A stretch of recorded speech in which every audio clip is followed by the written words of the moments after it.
When you think of the Knights Templar, you probably picture crusading warriors, right? The Pope's elite soldiers. But what if their real story wasn't about Christian piety at all? What if it was about a secret they uncovered deep beneath Jerusalem, a secret that connects them all the way back to the ancient magic of Babylon? That's exactly the connection we're going to unpack. And this is the central question, the real paradox of the Templar story. I mean, these guys were the poor fellow soldiers of Christ, sworn to protect pilgrims and serve the church. So how on earth did they end up being burned at the stake, condemned for secretly worshiping some demonic idol? Well, as we're about to see, the answer has nothing to do with devil worship, and everything to do with what they found. So on one hand, you have the holy warrior, the public face of Christian virtue. And on the other, you have this shadow story, the accusation of these blasphemous secret rituals in front of a bizarre idol called Baphomet. To understand how the knight on the left could ever be accused of being the worshiper on the right, we have to go right back to the beginning. And that brings us to our first section, the knight's secret. Because the key to this whole mystery isn't found on some bloody battlefield. It's in the ground, right underneath Jerusalem, where the Templars first set up shop. Now this right here is where things get strange. For the first 10 years of their existence, the 9 founding knights, they did almost no fighting. They didn't even accept any new members. Instead, from their headquarters on the Temple Mount, they just dug. Think about that. Their primary mission wasn't military, it was archaeological. Their HQ was located on the site of the legendary Solomon's Temple. Now officially they were looking for holy relics, like the Ark of the Covenant. But as they excavated under an area called Solomon's Stables, they dug deeper than just Jewish history. They hit layers from the Persian and Hellenistic periods, and then they found something that changed everything. Remnants from the Babylonian occupation. They had stumbled upon a direct link to a much older and far more mystical world. And this discovery is where our story takes a really sharp turn. See, the Templars didn't just find old pots and ruins. They basically unearthed the whispers of a dead empire, the powerful, esoteric knowledge of ancient Babylon. At the very heart of this forgotten knowledge is a text called the Enuma Elish, the Babylonian creation story. And trust me, this was not just some bedtime story. For them, it was a cosmological blueprint, explaining the entire universe as a massive battle between Tiamat, the dragon of chaos, and Marduk, the god of order. It was the ultimate instruction manual for power, both on a divine and a very human level. So it starts with primordial chaos, which gives birth to the gods.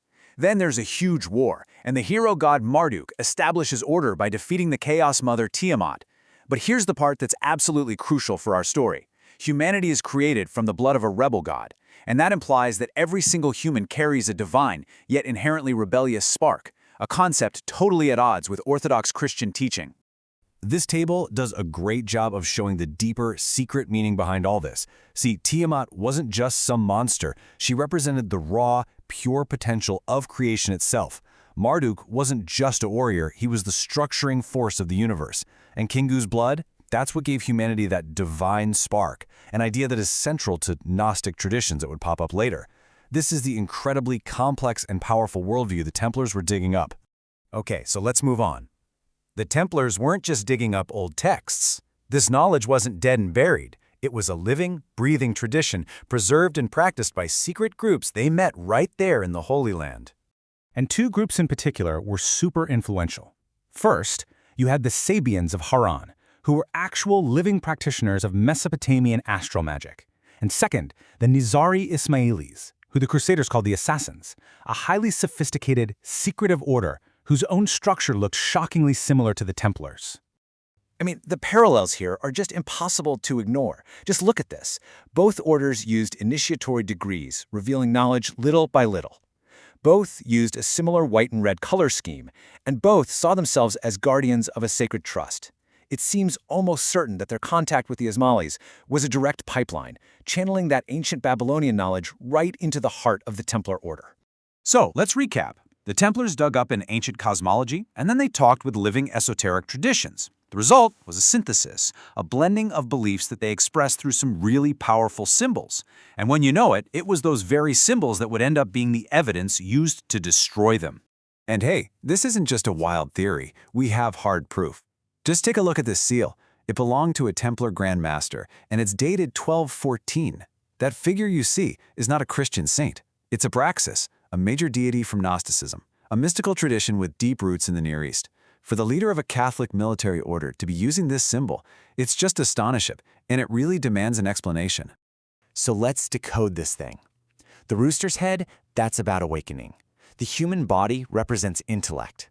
The serpent legs symbolize earthly wisdom. In Gnosticism, a system where secret knowledge, or gnosis, is the path to God, Abraxas rules the 365 heavens, and that number, 365, is tied directly to Babylonian astral science.